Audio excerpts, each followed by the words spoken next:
Welcome to Sports Scope, the most influential sports talk show in the nation.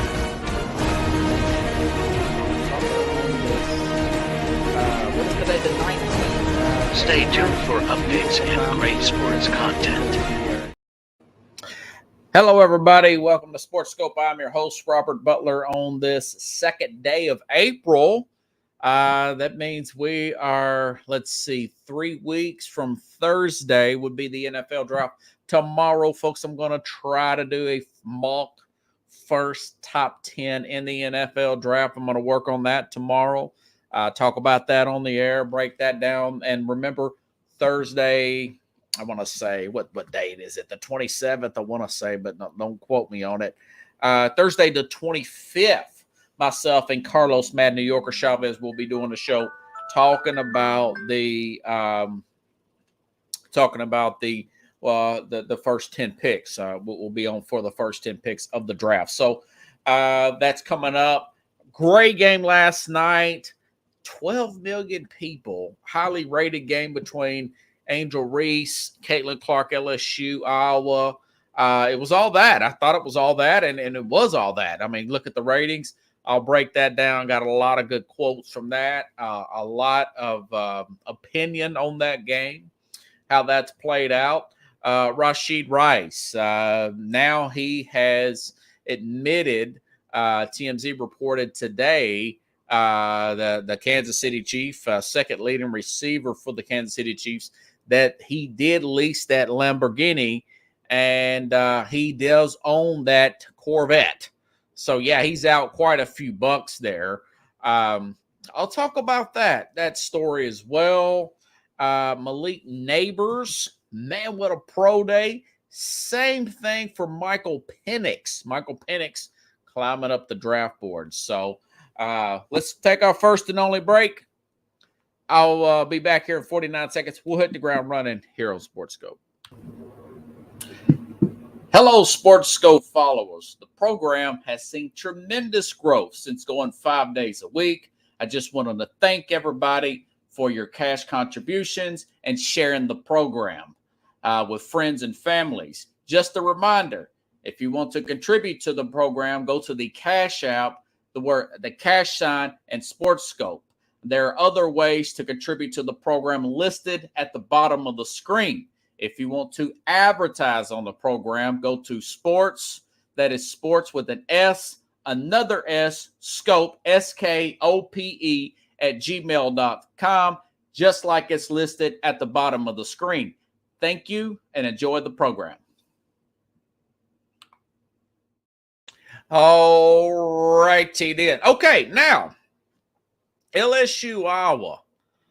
Listen, folks, again, I think it was, this was on ESPN last night, and Adam Scheffner put this out, okay?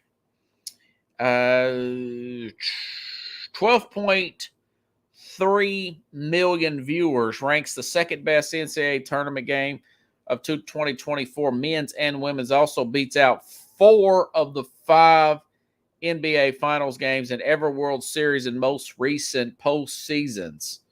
That was Monday night's Iowa LSU game ratings. It was all that, folks. Don't get this hyped up about women's college basketball, but man, what a game. It was back and forth here.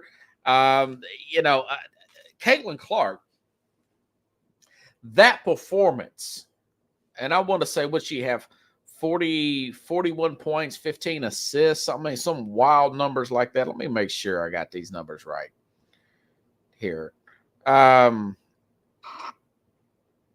See if I got this right. So I'm not making this stuff up here. 41 points, 12 assists, 9 3-pointers. Only thing I can come up with that remotely that levels that type of performance where a player's really dialed in, especially from the 3-point line, was Michael Jordan, Game 1, 1992 finals against the Portland Trailblazers. And that's just what I thought last night. I mean, I was putting out videos from the game. I recorded the game. That little step back 3 she did where Caitlin, where Reese and another LSU player or following her out to a three. That was very much Michael Jordan. I want to say Jordan hit 7 threes in that game one against Portland in 92. The media was really hyping it up, saying that him and Clyde Drexler were even, that this could be a very close series.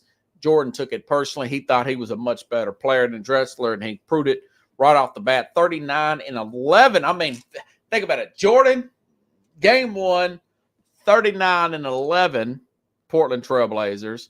And Caitlin Clark, 41, 12 assists. And 9 threes. Jordan hits 7. That's the only thing I could think of. And then the only thing she was missing, her putting her arms out like this. And that's the famous, after Jordan, about that 6 or 7 3, he did like that. That was the Gatorade, like Mike, the famous commercial. If I can be like Mike, like Clark, if I can be like Clark, because Caitlin wouldn't sound right. But so, hey, she was just playing at that kind of level. I wrote down some notes last night. Her passing ability, coming into this game, I thought LSU was going to win. I lost them last year. LSU wins bowl at 16, 17 points. They still out-rebounded them by like 12, 14 rebounds, and especially on the offensive side. I mean, Angel Reese, she did have a leg injury, a knee, or twisted her ankle, but she still had like 20 rebounds, 17 points. She played great, about 3 or 4, 3 blocks herself. But going back to Clark here, I thought, this she passes like Stockton. Okay. She's got a drive to the rim, and I posted that video on social media. You could see it on the Instagram, on the X app. I put it on the Facebook app. I put it on the TikTok app, where around the back and into the rim, and you got 3 defenders there from LSU, and she's going through that defense like a hot knife through butter at another speed. So that's very Kyrie Irving-like. Okay.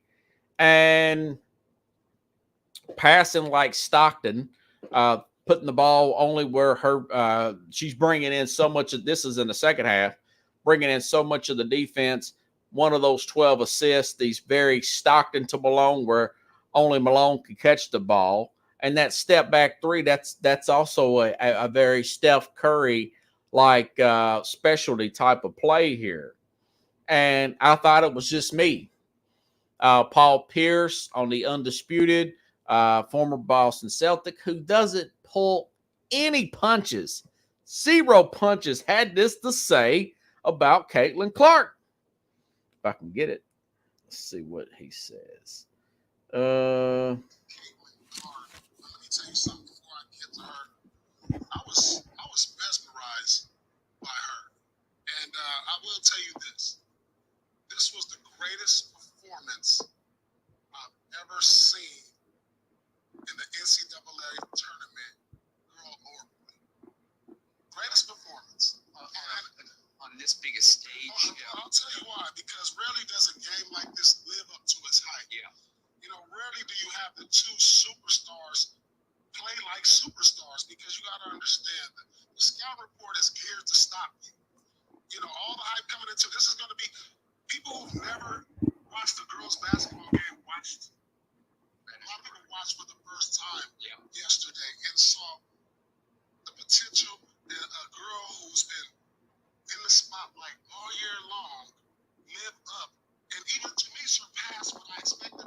Surpassed that. That wasn't the loudest sound bite in the world. I thought it would come out a little bit better, but he's just saying that's the best college men's or women game he've ever seen. It surpassed the expectations. He said, man, I thought she may get 20, 25, maybe. She gets 40-something points, 9 3-pointers, and then you throw in the 12 assists. Personally, I was at all with their ability to pass the ball at that level. There were some turnovers, and Reese got one. Took it to the rack, 6 foot tall Angela Reese here. But I'll say this.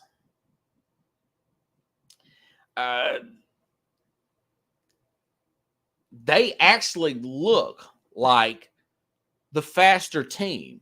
Last year, LSU looked like the much more athletic team per se. As a whole, they look quicker. They got on the boards. Clark kept them in the game, but this year, Iowa actually looked like the faster team. They look like the best team in the country, even though we saw the dominance of South Carolina. Now, for them, they've got one of the hardest roads ever. Iowa does. They've already played LSU. Luckily for them, they've got 3 days off. You would hope they would have to play South Carolina, but no, that's not going to be the case. They got to play UConn, who's always well coached and ready to go, and got one of the better All-American players in the country as well. And then they'll have to play the winner of NC State, South Carolina. So, I think so. I can't remember who South Carolina's playing, but it's not a big-time opponent per se. Can they do it? Yes. They look like the best team out there, But I'll say this. As far as Angel Reese, 17 points, 20 rebounds. The girl played her guts out, She has been a little bit distracted. After she won that national championship, Reese, last year, got a lot of NIL deals. She was actually benched at one point for a portion of a game back in November by Kim Mulkey. ESPN don't cover this stuff. They kind of brush over this stuff, So here is Angel Reese after the game. I hope I got it down. Let's see. It's not that one. Here she is. I just try to stand strong. I've been through so much. I've seen so much. I've been attacked so many times. Death threats. I've been sexualized. I've been threatened. I've been so many things, and I've stood strong every single time. And I just try to stand strong for my teammates because I don't want them to see me down and not be there for them. So I just want to always just know I'm still a human. All this has happened since I won the national championship, and I said the other day I haven't had peace since then.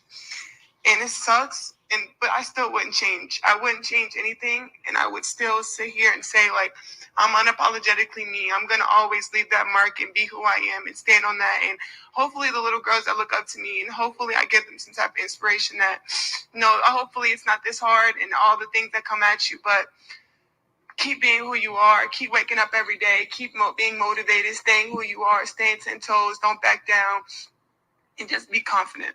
Well, you can do that without trying to taunt your opponent. And also, not only that, she called her the H word last year. She said that. And then, Clark didn't say anything. They won the game. She was being a sore winner.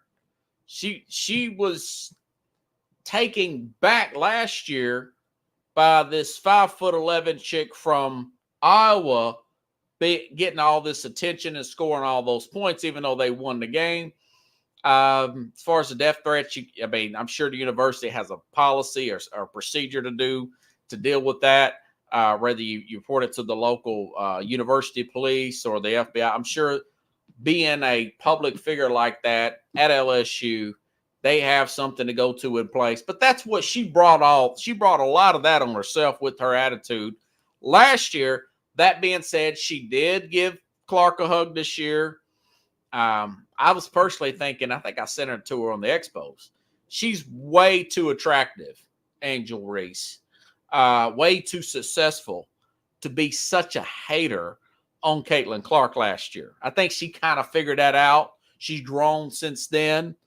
They exchanged little social media back and forths and all that. And she gave Clark a hug, which was a good moment. The media really race-based this thing as much as they could. And the two young people worked it out. So And of course, Clark didn't do nothing, but she's just there playing, you know. But I do know that she's been a little bit of a taunter herself a little bit. She's got some ego too, Clark, last year. Now, she's also cleaned a lot of that up herself. But listen, it was a great game. Let's hear from Clark herself, the champ. Let's see what she had to say after the game. Well, not the champ, the winner. I mean, they still got 2 more games to go. They're in the Final Four. I got this one off of I got this. This is from ESPN. I got it off of YouTube. Here we go. Caitlin Clark directly after the game. I'll play it. Caitlin, it was tied at the half. You came out in the third quarter and hit 4 threes. What slipped in your mind about the shots you were taking? I think just confidence, being confident in all the work that I put in, trusting my teammates. But we really knew it was on the defensive end. We knew we were going to be able to be fine on offense. We've been fine on offense all year. I think it was just getting stops and being physical. They rebounded the ball really well, but we weathered every storm. You got to give them a lot of credit. They had a great year. You wanted to get back to the Final Four. You've talked about it all year. How do you describe this feeling in this moment, Caitlin? This one probably feels a little bit better. It's my senior year with this group. A lot of people counted us out at the beginning of the year with the people we lost, and all we did was work really hard. And to get back here is really hard. This region was loaded with so much talent, and the job's not finished. Go enjoy that confetti. I mean, she looked like she was on cloud. I was on cloud 9-4. Be honest with you. I mean, this girl was balling out of control last night. Let me see. I'm going to play Kim Mulkey, LSU's head coach, on Caitlin Clark's performance last night. And I don't disagree with anything she has to say. Here we go. Head coach, LSU. Didn't even guard her last year when we beat them. She's just a generational player, and she just makes everybody around her better. That's what the great ones do. I think they had a kid that scored 21 and 18. She had 12 assists. Caitlin Clark's not going to beat you by herself. It's what she does to make those other teammates better that helps her score points and them score points to beat you. What did I say to her? I said, I sure am glad you leaving. I said, girl, you something else. Girl, you something else. Like it. You know, Nobody Kim else. Mulkey's got 4 national championships. I mean, she's up there with Pat Summitt, one of the greatest women's college basketball coaches of all time. I tell you, man, great game. Let's see if I'm not leaving anything out here. You know, and again, like I said, I like the way Angel Reese handled this thing. I may not have another soundbite here. Now, here's another soundbite from, if I can get it, if it's going to come up from, as it didn't come up earlier. This is from, it's another funny one from Paul Pierce here on Caitlin Clark. A bunch of black girls. It's beyond that, Key. I'm gonna tell you. I'm gonna just keep it 100 with you. We saw a white girl in Iowa do it to a bunch of black girls. Oh, of course. That made it like, oh, that gained my respect. That gained my respect. I hear you. You're Like right. that's like, oh, she didn't do this to some other little white girls that was over here in Colorado, wherever. She did it to some girls from LSU who we thought was some dogs, defending champs, and put them on their knee and spanked them. And so that I love Paul Pierce, man. He's always been brutally honest. That's what I talked about last year with this. You know, her getting mad at Caitlin Clark was out of respect, really. You know, I'm from the hood, folks. I'm born outside the projects, lived in the projects, went to elementary school in the projects, kindergarten, 1st grade through 4th grade. Still went to inner city schools, 6th, 7th grade. And I became good at basketball. And when I had the black guys ticked off at me in the hood, I knew I was doing something. That's when I knew I was really getting good. to earn their respect. And that's basically what Paul Pierce said. That's why last year, per se, not this year, last year, that that Reese was so mad and irritated with Clark. But, as I mentioned before, I read something the other day that Clark's dad had her play with boys growing up. You could see her. I'll say this. I mentioned earlier, passes like a John Stockton, drives to the rim like a Kyrie Irving, step back jumper like a Steph Curry, got the drive of a Jordan so far, got that drive of, I mentioned this performance last night reminded me of MJ, Game 1, 1992, Portland Trailblazers, Bulls, where he hit those 7 threes, 39, and I think he had 11 assists himself. She had 41 and 12. How ironic. I just pulled out the top of my head last night. They made a commercial after that game about Michael Jordan. That's how special this was. 12 million people. 12 million people. Let's take I just read the stats on that. That's twice of what the finals got last year. More than the World Series. That's pushing up on major college football. That's not NFL, but it's beating the men's. I mean, it's just, I read something about the tickets today, Final Four tickets, and you won't believe this crap here.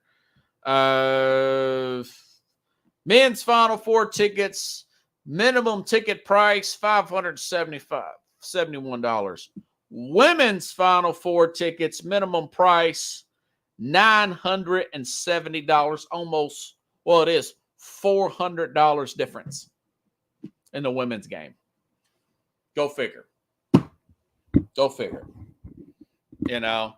But it is what it is. It was good basketball. And that just goes to show you, again, Adam Silver, it's because we saw this last year with Reese and Clark, Kim Mulkey with the flamboyant coach. You got storylines. You got the media making it a race thing. There's a storyline here, there's not that much of a storyline in college men's basketball because of the one and done transfer. Well, you make that 3 years out of college in the NBA, you'll get more Christian Laettner-like stories like it used to be in the 90s. You'll have more stories like this in the college men's game, per se. So he's already did away. Adam Silver's already did away with the G League. So the next step, make it 3 years out of high school, bring back the college game, and we'll help out the program. That's how big this game was on so many different levels. This was just an Elite Eight game. They'll be talking about this game years from now. But, for you to really remember what, the Caitlin Clark legacy in college, I will say she does have to win the national championship. They've got the best team. As good as, and I didn't think this a week ago, but as good as South Carolina looks, judging by their last game, they play a lot of Bush League ball, very physical Detroit Pistons type of basketball. They're not as skilled as this team. They don't have a mega star like a Clark, per se. But I don't know if they should. I think they are. But think about it. They still got to go through Connecticut Friday. And then if they win, they'll likely be playing South Carolina on Sunday. I don't know if they can do that back-to-back, a good team. It depends. Now, if they run through Connecticut like a hot knife through butter, then we'll see. But I tell you what, it's really interesting. Did not think I would give college women's basketball this much airtime. But, hey, I go where you drive me. If you're saying that's a $12.3 million rating, and it was, I watched the whole game. I recorded and watched the whole game. You know, it was really exciting. And I don't think there was an empty seat in the house last night. So interesting stuff. Okay, switching gears here. As I said at the beginning of the program, Rashid Rice, man, you know, he was in a major accident over the weekend. TMZ has reported today that Rice has admitted that he was in one of the vehicles. Okay, there were some pictures that looked like him. A guy has some video cell phone footage of him walking, just leaving a scene of an accident. Also read that they were out at a restaurant bar a few hours beforehand. He supposedly leased the Lamborghini and he owns the Corvette. This happened late Saturday afternoon. Him and some friends, and they look to be drag racing in. He's from Dallas-Fort Worth area on a highway, like an interstate, Dallas-Fort Worth area. They crash and just leave the scene. My guess is, I'm not saying they are. Usually when people do that, it's to get out of the DUI.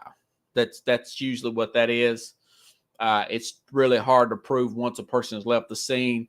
I guess he probably is weighing the charge for leaving the scene of an accident. His insurance is going to go out of this world.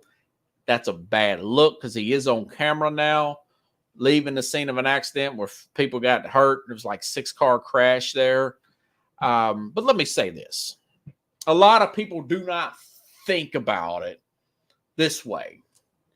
But 22, 23 years old, most NFL players, probably 99.99% of these professional athletes that make that big money, NBA, NFL, Major League Baseball money, NHL money, where you go from barely making ends, you're in college. Remember, he wasn't an NIL guy, but even if most guys aren't, by the way, most guys aren't. To having $500,000, $600,000, $700,000 in your account access to, 22, 23 years old, having that kind of money, alpha male, NFL player, you got to have a level of confidence, an ego about you to get to the NFL, to be the confidence to stay in it and play through it like he did. Okay. The rush of having that money and to be able to buy a car. A friend of mine used to have a Corvette similar to that. They're very hard to get. To go out and buy that car, is the temptation is overwhelming not to want to get a car like that and go racing in it and just let your hair down and act a fool somewhat, right? You think about guys like it's an ego surge to have that kind of money. Now it's easy for me at 42 to say, yeah, what an idiot. What are you thinking?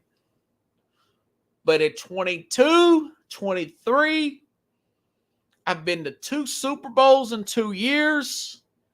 People know me wherever I go. They're wearing my jerseys. I'm playing with one of the greatest quarterbacks of all time. Everybody in Dallas knows this dude, man.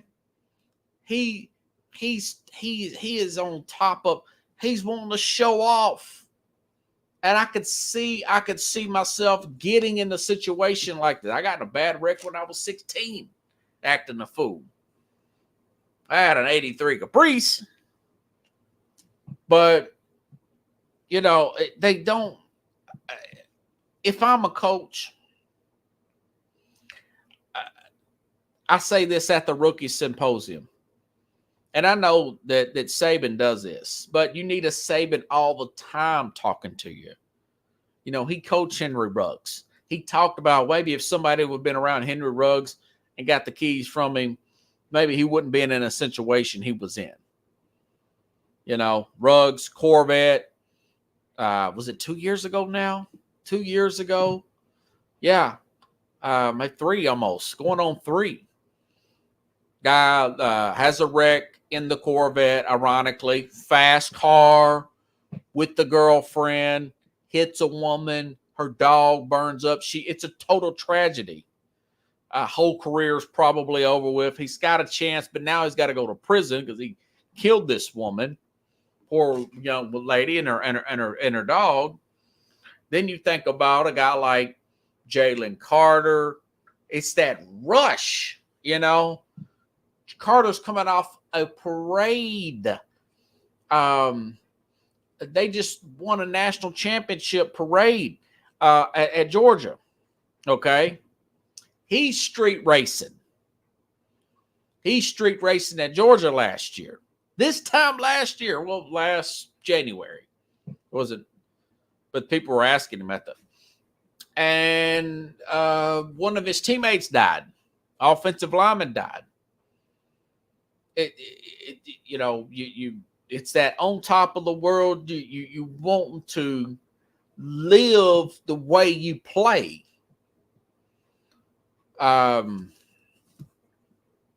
You want to live the way you play. And listen, over the weekend, I was watching the Reggie White documentary. The Minister of Defense, the great Hall of Famer Reggie White. I was watching his 30 for 30. I haven't watched it. It's called The Minister of Defense. Came out a few months ago. Forgot I recorded it. I've been watching a lot of 30 for 30 stuff. I was watching the OJ thing the other day. OJ Simpson's got prostate cancer, and I was watching the Made in America. That's the best one I've ever seen, by the way, OJ Simpson. I digress. So I'm watching this one on Reggie White, 30 for 30, and he was about to speak, very religious guy, Christian, wear this wore his faith on his sleeve as a player, didn't mind telling you what he thought. He was in Veterans Stadium in Philadelphia, 1992, about to speak at this stadium when he heard about his teammate dying. I thought I put this guy's name in here. Jerome Brown, 26 years old. And Brown, 26 years old, played fast, went to Miami at college, drove fast. They had some video of him driving a car fast. And he had got killed in a car wreck just before Reggie White was going to speak. And White couldn't hold it. I mean, he was crying right there in front of everybody. He could not hold it. And you could hear the gasp in the crowd. Was all those Eagles fans there. This was in Billy Graham Crusade. It was in Philadelphia, Veterans Stadium. And again, you've got to hound these guys. Don't let the best time of your life get too far up in your head where you make bad decisions because you're a drilling junkie. You're a football star. You're on top of the world. Your ego is pumped up right now. I could see a person like Caitlin Clark, or if you see a great game she had yesterday, listen to some loud music, getting in a sports car and driving too fast. So you don't want it to just overtake you, And I can see when you're on top, you feeling great, you got this big money, you haven't, especially somebody ain't never had it, like most of us, I would love to walk out in a dealership and write a check, or not even write a check nowadays, write a check, right? Go up, hand on my debit card and say, I want that vet right there, 2024, which are really hard to get. I felt bad for Rice. This dude's on the verge of going broke. So he that practically he totaled that Corvette out. and he says he's going to pay for the Lamborghini. Somewhat like a Lamborghini. It was like a SUV kind of, and that's what you can't race in those little.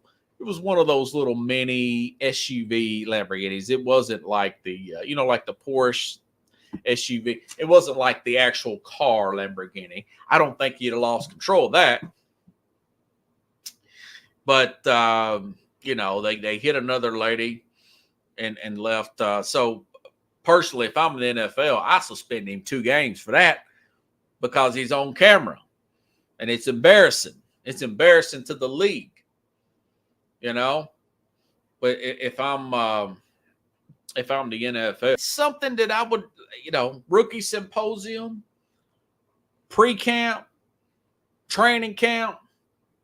If I'm a coach, I'm like, guys, please be careful. Please think about the opportunity you have and don't run it. Don't go out here and get drunk and get in that car. Don't go out here and street race your friends. Don't go out here and drive 100 just because it goes 140 miles an hour. I drive every day and I see idiots driving 80 miles an hour in the pouring down rain. It was storming in Nashville today. We had tornado warnings everywhere in Middle Tennessee. Luckily, it wasn't that bad today, but we got some heavy rain, And I would pound that. And even though they're like, man, you're being too paranoid. No, I just see a lot of this stuff happening all the time. It could have been worse. It could have been worse. I just hate it for the fact that he's doing so well. He's in to get a good extension. And now they're looking at maybe, not extending this guy. But we'll see. We'll have to let it play out. Switching gears here. Wow. Michael Penix.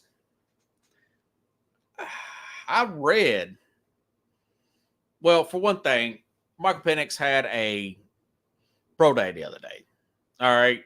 The big knock on Penix, who was just in a national championship game, looks almost flawless at times at Washington, particularly last year. There was a knock on him, the Washington quarterback, because he's had 2 ACL injuries back at his Indiana days. So he transfers under DeBoer with Washington, doesn't miss a game. And, of course, he's had shoulder injuries. But all that was when he was at the beginning of his career. He hasn't had any injuries the last 2 years. But he proved to everybody that he's still a good athlete. Penix ran a 4.5 the other day. 36-inch vertical jump. And, let me read this screenshot here from Jordan Schultz, I think, about Michael Penix. He said, things are heating up for Washington.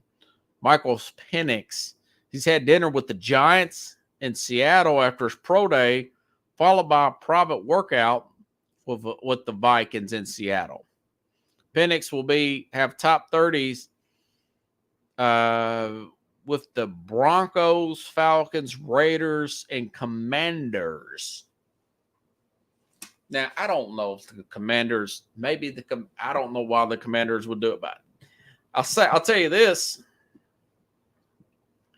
The only not Albert Breer from NFL Network, I think, it's either with Fox or I think he's with NFL Network, said that the only knock on him, other than his injury history, was for him checking down and being patient, moving the ball up the field. Now, that's on a lot of players. That's on Patrick Mahomes. That was on Josh Allen. Okay. And he was saying that was mainly the success that Michigan had on him in the national championship game. And my thing was, I don't know if that was, now that he said that, I heard that report yesterday, and I'm thinking to myself, I thought it was just Michigan's pass rush, I thought every game I watched this guy, he goes through his reads. He makes back shoulder throws. Perfect chemistry with a Roman Doomsday. He makes those Montana-like to Dwight Clark, that famous throw that you see on commercials sometimes, the 1981 NFC Championship game to get to the Super Bowl for the 49ers. You know, he makes those type of throws, Joe Burrow-like throws, you know. And that I'll say this. Judging by everybody else I've seen, I mean, McCarthy barely throws the ball. Okay. Bo Nix has got like 60 starts. Don't have that ideal arm strength I like. Jalen Daniels really exploded last year. He is a taller player, probably a better athlete. And then you got a Drake May, was inconsistent at times last year. Wasn't as good as his sophomore year, but these guys don't have that injury history. And, of course, Caleb Williams, the overall leading prospect, this guy could be better than all of them. Couldn't you imagine Michael Penix going to the Minnesota Vikings? I know they've made some moves and they've got 2 first-round picks now, but what if they just take him at 12 and don't trade up at all? Because there's been rumors that they're wanting to trade all the way up perhaps to 4 to get J.J. McCarthy, who very well may be that guy. I didn't see a lot of it at Michigan. I know he made some good throws, but he did a lot of game managing too, per se. But can you imagine Kevin O'Connell with Michael Penix, Justin Jefferson, Jordan Addison, TJ Hawkinson at tight end there without having to trade up and give up more picks? Take that 23rd pick and get the best player available with your remaining draft picks. Minnesota would be huge for Penix. Now, I know Seattle would be an ideal fit as well. I want to say his offensive coordinator is now their offensive coordinator, if I'm not mistaken. Jason Smith-Njigba, DK Metcalf, Tyler Lockett. All right. You got a good two good running backs there, dual running backs. You got a fair defense, not a great. Remember, they won 8 or 9 games last. He could possibly sit 1 year behind Geno Smith, or he could battle it out in Minnesota. I mean, yeah, Seattle would be decent, but that's more like everything's perfect. It just feels like because he went to school in Seattle, you know, where that would be kind of like a Kenny Pickett situation. I would much rather see him go to Minnesota. I'd kind of like to see him go to Atlanta. They mentioned Atlanta for Michael Penix.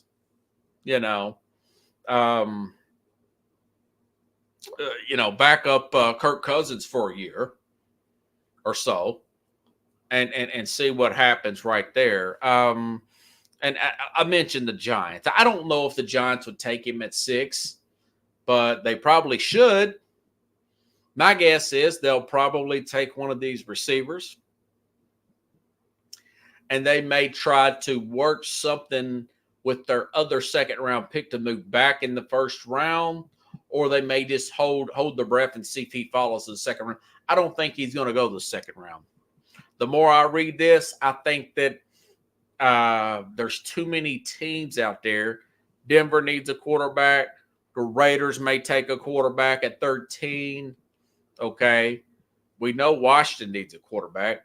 I think Jalen's going to I think Jalen Daniels is going to go to Washington too. Again, I'm going to work on possibly, not unless something happens at work, bringing in a mock draft tomorrow, the top 10 picks.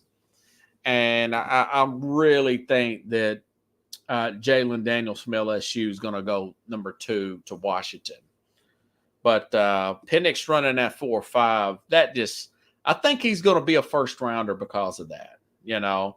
And also, speaking of stock going up, Cameron Wolf. Listen to this soundbite. This is a reporter here.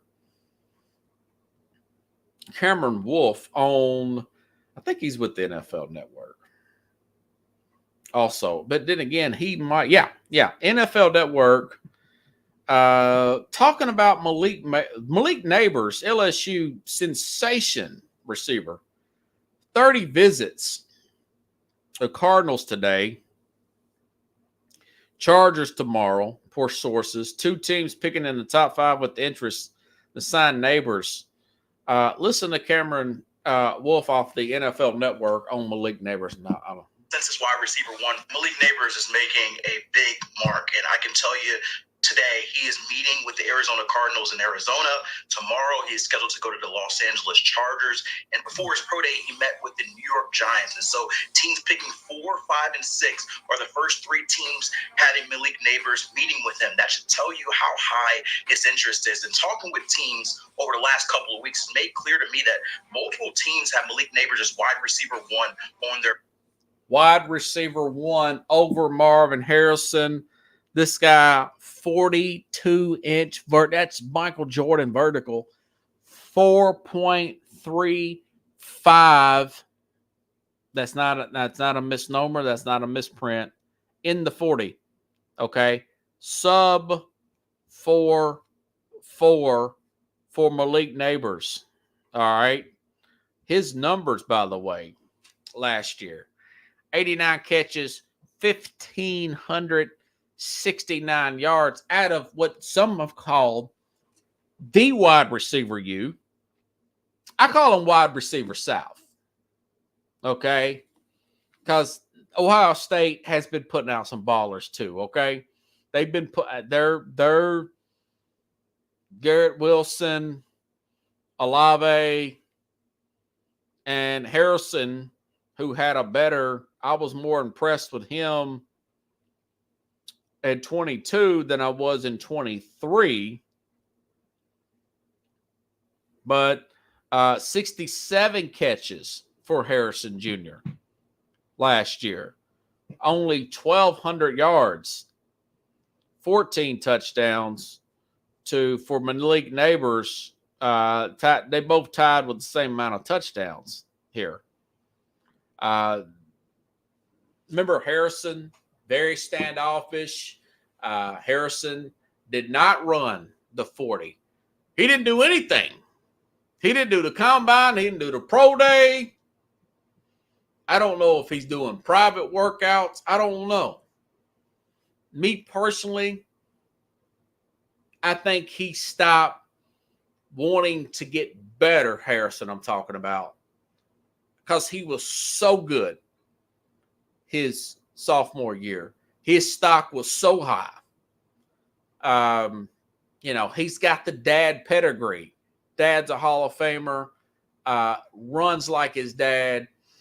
That balance where he could just catch the ball on the sideline and the toe tap, and that's perfect for the NFL.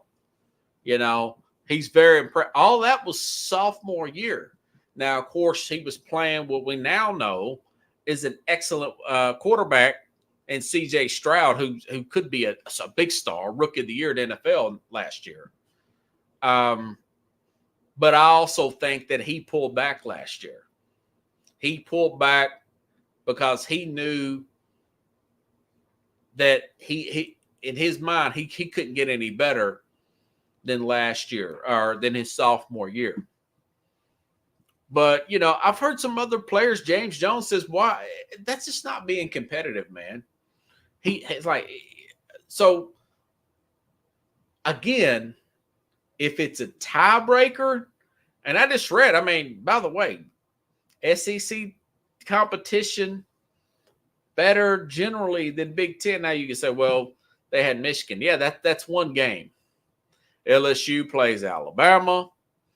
They played A&M, who's had a lot of players. All right, Florida. Those teams weren't great last year, but preferably saying, even now, the SEC is going to get more pros as a conference, as a whole, than the Big Ten. They're going to get more pros. Okay. Now I know Michigan's going to have like a record-breaking year, supposedly. Record-breaking year for most players drafted, but it could be nonsense. Could be Jim Harbaugh just hyping up. But I wouldn't be surprised if Neighbors doesn't go, if nobody makes that big trade to 4 with Arizona, that he doesn't go to Arizona and play with Kyler Murray instead of Marvin Harrison. And then you got to look at 5 and say, okay, well, John Harbaugh, I found this out about a week ago. John Harbaugh used to throw to his dad. This was before Peyton got drafted. I didn't know that Harrison was there before Peyton, but NFL.com, they put out an old a tweet or X out post with an old video going back to probably Peyton was drafted in April of 98. This must have been 97, 96. And Jim Harbaugh, who used to play for the Colts, throwing a touchdown to Marvin Harrison. So he's going to have some inside with Dad. They like to go offensive line. They want to go physical. But at 5, if you can't trade down, then you just take the best prospect available. They traded away. And cut 2 of their receivers. Would you get probably the 3rd or 4th highest rated prospect, maybe slightly overrated? Or would you get Malik Neighbors? I don't know. I tell you what, running 4.35, 42-inch vertical, your numbers are identical. He's actually got more yards. I don't know if I'm a Malik Neighbors guy now. If now maybe there's character issues with Neighbors, but if all that checks out, why not go Neighbors? Because we don't know what Harrison runs. He didn't run. 4.35, that's big time, man. And 40 times are usually tiebreakers. Okay? And when the other guy doesn't run, and everybody knows he pulled back last year. I know, but at the quarterback's one thing, I felt like he was pulling back, saving himself. Well, the fact that he blew off all that other stuff, there is, even though he's got Harrison as a dad, there is this seed in general manager, coaches' head, especially general managers, that Harrison's going to be a holdout guy. He comes out as it's entitled. He's feeling himself a little too much because he was so good his sophomore year. He was so good that he may be contract holdout on rookie guy, next contract holdout guy, coming in late to camp guy, getting a hamstring injury because he's in late because he's holding out for this little incentive or that incentive. That's something I think that they may think about. That's something. And if it wasn't for his dad and he was doing all this, I would almost guarantee you that Neighbors could go ahead of him. His dad, I think he was actually nominated for high or whatever. I'm just telling you, I didn't see it last year as much as I saw it in the sophomore year. And you want a competitor to go all out. You don't want a guy that's too much of me guy. So anyways, interesting food for thought there. Michael Penix and Neighbors, their stock went up. Their stock went up, man. Although I've been hearing the hype on, maybe it was more like a living up to the hype. I knew Neighbors was mentioned out of LSU. And now I'm looking at it like, yeah, he's not going to drop out of 5 or 6. Neighbors won't drop out of 6. He won't drop out of 6. I know these Titans fans want him, but listen, You don't got blocking up front. Everything else is irrelevant. They need that tackle. So if you all like the show, share the show. Tomorrow, going to give you, pending something bad happen at work, God forbid, and it's not supposed to rain here. Maybe I won't be held up. I'll give you my top 10. I got a lot of it already figured out, but them last few, I'll have to stew that over. Give you my top 10 in the mock draft tomorrow and whatever else comes up between now and then. I've got a pretty good audience tonight. Have a good night, everybody. I'll see you tomorrow again, same time, same place, here on Sports Go.